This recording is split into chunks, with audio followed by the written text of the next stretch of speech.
Basta Radyo, ibandera mo. 107.1 Radio Bandera, Olongapo City. Pinakarespetado sa news and current affairs. And hey, good evening. Magandang.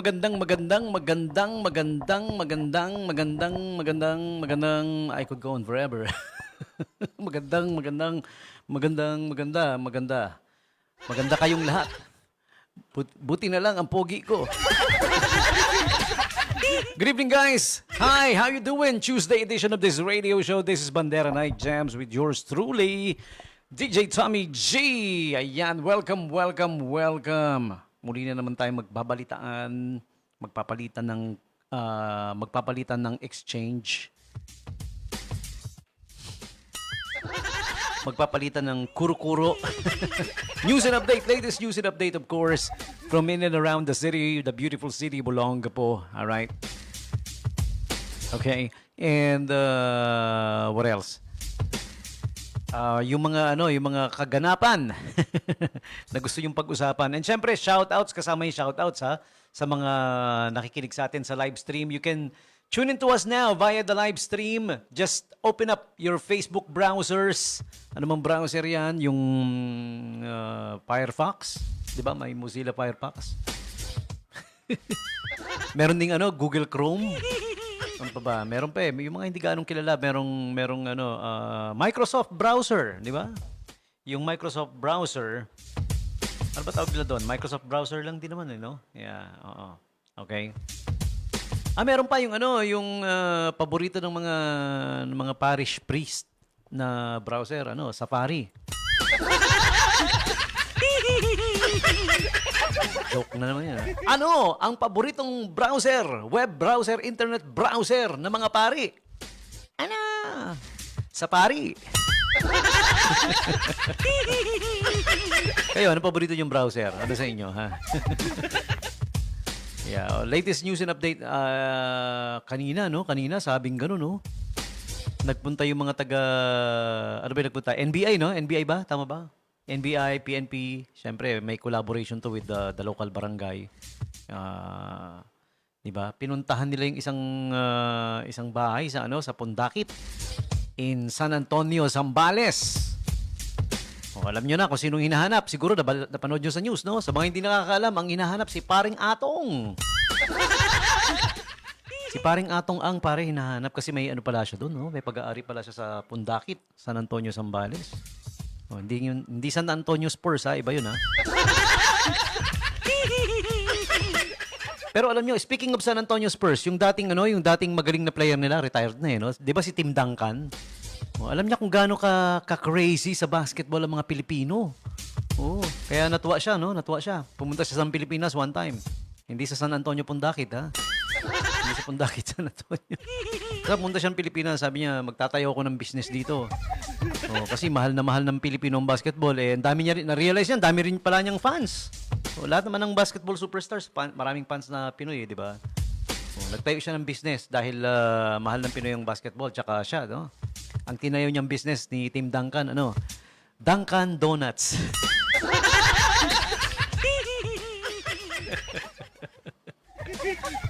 San Antonio branch, San Antonio, Zambales. Si Tim Duncan. Yeah. Seriously. Ganun talaga. Nagpapasaya lang tayo ng buhay, Yeah, sinalakay ng mga NBI kanina hinahanap si parang search. Siyempre may search warrant yung mga NBI yan, eh. Alam naman nila yan, di ba? Wala siya, pare, nilatagpuan, no? Nasaan na kaya si Paring Atong, no? Atong the. Alam niyo bang sa English yung apelyido niya, the? Ang bato, di ba? Sa English, the stone. Okay, siya. On with today's, alam niyo na, as usual, holidays and observances brought to you by Angel's Pizza Olongapo, of course. Get 2 big family pizza and get 1 medium size. plus 1 free liter of lychee lemonade and a lifetime APC loyalty card for only 1,049 via the Sulit Bundle Promo. Punta kayo sa Angel's Beach, sasabihin nyo, Sulit Bundle Promo pare. Ayun, 1,049 lang ha. Dati 2,000 plus yan Ayan, okay. So check it out. Murang-mura na sulit na bundle, Sulit Bundle Promo. For increase, you may call or text them up. Ito yung bago na numbers nila. Kung hindi na gumagana or wala na yung mga naunang numbers, no? Ito yung bago nakapost na number. 0967-164-4650. 0967-164-4646. Yan, okay. Located at number 395 Rizal Avenue West, Tapinac, Olongapo City. Just in front of the corner. Yung nasa corner lang ng 4th Street. Yan. Ang 4th Street belongs to West Tapinac, sabi ng mga West Tapinac. Tsaka East Tapinac. Tapos kasi dating yung City of Olongapo, yung Subic Bay Freeport ngayon, dating US Naval Base. So ang daming Americans na nagda-dock diyan, ang daming Americans na nasa Olongapo noon. Kala mo nga ang Olongapo is parang extension ng USA, parang isa sa mga state or lugar ng ng USA. May proposal nga na ganung gawin parang maging part of ang Pilipinas. Sabi dati. Proposal lang, hindi naman lumipad. So, daming nag-iikot. Yung mga syempre na-encounter nila yung mga barangay natin, West Tapinac, East Tapinac. Tsaka yung Banikain, sabi nila Benny Kane. Benny Kane, pare. Tapos yung lugar namin na West Bahakbak tsaka East Bahakbak. Ano yan? West Bajak. West Bajak, pare. Diba? Tapos yung yung kalalaki, pare. Kala Lake. Kala Lake. Alam nyo kung saan matatagpuan yung lake ng Kala? Kala Lake.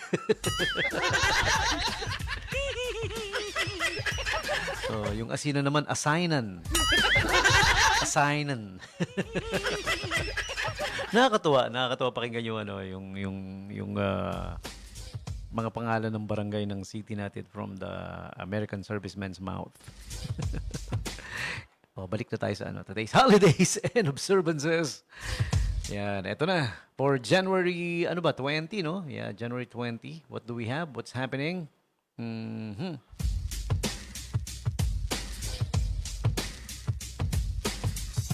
January 20 is Camcorder Day. Do you guys remember the camcorder? Pag sinabing camcorder, yan yung maliliit na minicam kung tawagin natin noon, Ngayon wala na Lahat ng camera, either sports camera, motorcycle camera, or camera ng cellphone, Yung camcorder, wala na masyado, Parang nag-extinct na Nag-evolve din yung camcorder na yan, Nung una, ang tape niyan, beta tape or VHS tape, alin sa dalawa, kaya ang laki nun.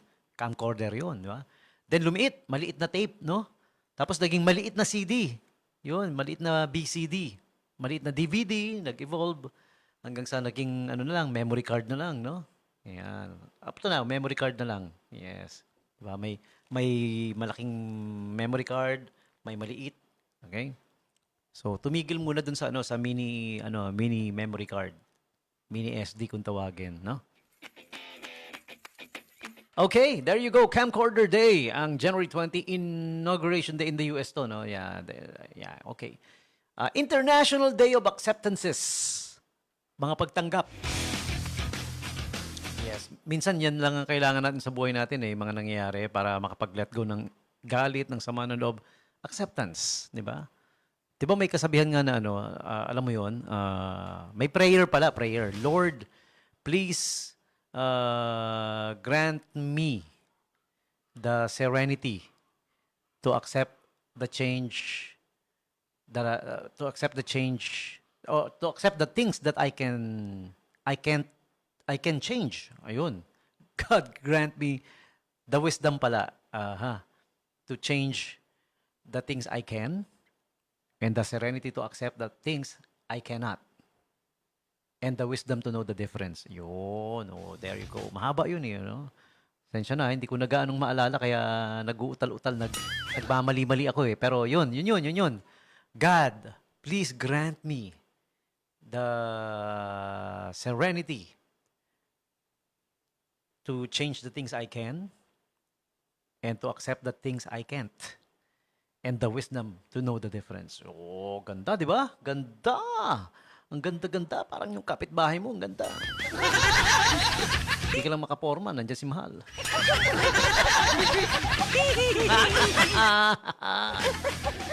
Oh, yan, International Day of Acceptance. Cheese Lovers Day. Uy, relate ako dito. I'm a cheese lover. I love cheese. Pareho kami ni bunso ko. Alam mo, tontuwa ako no? Di ba parang ganun nakakatuwa na, di ba, lalaki ka, may anak ka rin na lalaki. Tapos nakikita mo yung mga gusto mo, gusto niya, no? Nakakatuwa, di ba? Di ba? That's It's like Cloud9 for me. Pag nakikita kong gusto ng bunso ko yung mga gusto ko rin, no? Pareho kaming mahilig sa cheese. We love cheese. Nagpapapak kami pareho ng cheese. Yeah! Tapos one time kaya lang wala na ngayon eh. Kasi simula nung mag-Roblox, tsaka yung Minecraft, wala na eh. Puro nandoon yung attention eh. There was a time na medyo younger pa siya. Nung hindi pa siya hindi pa siya na-expose diyan sa video games. Ang video game pa lang niya noon, yung Sega. Tsaka yung PlayStation 4 nila ni ate niya, tsaka PS2. 3 pa yata 2. One time nanonood kami ng basketball. Di ba? Halftime break. Dallas Mavericks yun eh. Sa lugar ng Dallas eh. Nakalimutan ko na kung sinong kalaban nila eh. Di ba? The halftime break, sumayaw yung cheer team, yung mga cheerleader ng Dallas Mavericks. Pareho kaming napahinto sa harap ng TV at nanood. Oh, success! Yung mga ganyang bagay, di ba? Kami ng anak ko, we both agree na ang best part ng NBA is the cheerleaders dance number. Mga naka-sexy dress. Success, pare! Okay, nasingit ko lang kasi Cheese Lovers Day pareho kami, no? Relate. Ayan, ng anak ko. Tsaka relate ako sa Cheese Lovers Day, syempre. We love cheese. Pinapapak namin yan eh. Kaya pag may cheese sa bahay, saglit lang eh. Para kami mga daga na ngat-ngat ng cheese. Disc Jockey Day. Relate din. Relate na naman. Lahat tayo dito sa Radyo Bandera, syempre. Mga DJs ng Radyo Bandera. Let's give each other hugs. Kaya lang, wala kayo dito. Mag-isa ko lang na nandito. I-hug na lang natin ang sarili-sarili natin. Ayan, mga DJs ng Radyo Bandera. O DJs na rin ng lahat ng radio station sa Olongapo. Ayan, hindi naman natin sila kaaway. Hindi naman natin sila kalaban o competition. Magkakaibigan tayong lahat. Actually, bawat radio station dito sa Radyo Bandera, kaibigan ko yung mga DJs, no? Meron lang tumuturing sa aking kalaban. Kaaway, pero hayaan na sila. Ganun gusto nila eh. Di sige. Arte. Nagnanakaw naman. National Disc Jockey Day. Ako rin yan. Relate din. Penguin! Hindi na ako yan. Noon, penguin ako noon. Grabe yung ko noon. Siguro circa 2015, 16, 17, 18. Yan. Kasi nung 19, medyo lumagay na ako sa ayos eh. Yan. Circa 2015, 16, 17, 18. Para akong penguin. Bakit? Kasi nung time na yun, hindi ako mataba. Mataba. Until one time, sabi ng doktor, DJ Tommy G, ang taas na ng blood sugar. Cholesterol levels is off the charts. Creatinine, wala na rin sa ayos yung numero, pare. Yun, blood sugar, creatinine, blood pressure. Baka sa kalagayan mo ngayon na hindi ka mataba, kundi matabang-mataba, alam mo na, mahirap pare. Sabi nga, yun, tinakot ako ng doktor eh. Pero nung ang doktor na nag-check sa akin noon, si Doc Asean, tsaka si Doc Joan, ng PHSD, tsaka sila Doc Cesa, magagandang babae yung mga yan eh. Magagandang doktore yung mga yan. Hindi ako gano'ng nakikinig. Hindi ko gano'ng maintindihan yung sinasabi nila kasi lumulutang ako sa kagandahan nila eh.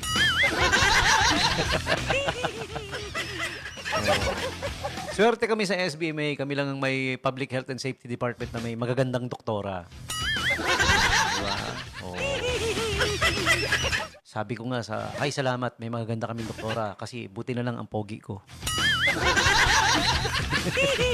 Shout out na rin lahat. Lahat ng PHSD, di ko sa ulado lahat ng pangalan, baka may malimutan ako. Basta lahat ng taga PHSD, kaibigan natin yung mga yan, you know. Diba? Syempre, isa sa pinakagwapo doon si Doc J, na tropa rin natin. Doc J! Good evening! Magandang gabi. Balik na tayo sa today's holidays and observances ko. Nabanggit ko lang kasi Penguin Awareness Day ngayon. Naalala ko lang noon para akong penguin sa sobrang juba. Penguin Awareness Day. Yeah. Also, damay pa rin ako. Sige, Tech Day. January 2. I'm a little bit into tech naman. Marunong naman kahit papano. Tech Day, ang January 20. Yan, okay? So there you have it. Just some of the few holidays and observances for you. January 20, 2026. Ang bilis ng araw, no? January 20 na pala. Kailan lang we welcome 2026? Matatapos na yung January. Magsi-second month na tayo. Before New Year, Pasko na naman. Merry Christmas! Pero magpe-February 14 muna tayo. Magba-Valentine's muna tayo. Di ba? Uy, sa February 14, may Subic Bay Valentine's Run. Sali kayo. Sa Remy Field gaganapin yan. February 14 mismo. 3 a.m. Alas 3 ng madaling araw, umpisa na, no? Siyempre, maraming Organized by Bobby Jackson. J-Run Events. Sali kayo ha, yung mga adik-adik sa takbuhan. Ang daming ngayon may habit ng ganyan, takbuhan, mga running event, ang daming sumasali, grabe, no. They're really that's good, no. People are really into that, yan. Sana wag lang kayo matulad kay Kuya Kin Portasio. Kasi he's into running din, kaya lang bumili ng rubber shoes. Sa sobrang mahal ng rubber shoes na high blood. Kuya Kin, good evening sa'yo ha. I hope you're doing fine, alright? Speaking of Kuya Kin, every Saturday nasa Acapella ulit kami ha. On na ulit yung Zamba Mic every Saturday, 8 p.m. Acapella Cafe, Burgos Street. Wawandwe, Subic. Yan. Dali lang puntahan. Google Map nyo na lang. Acapella Cafe. Very Googleable, no?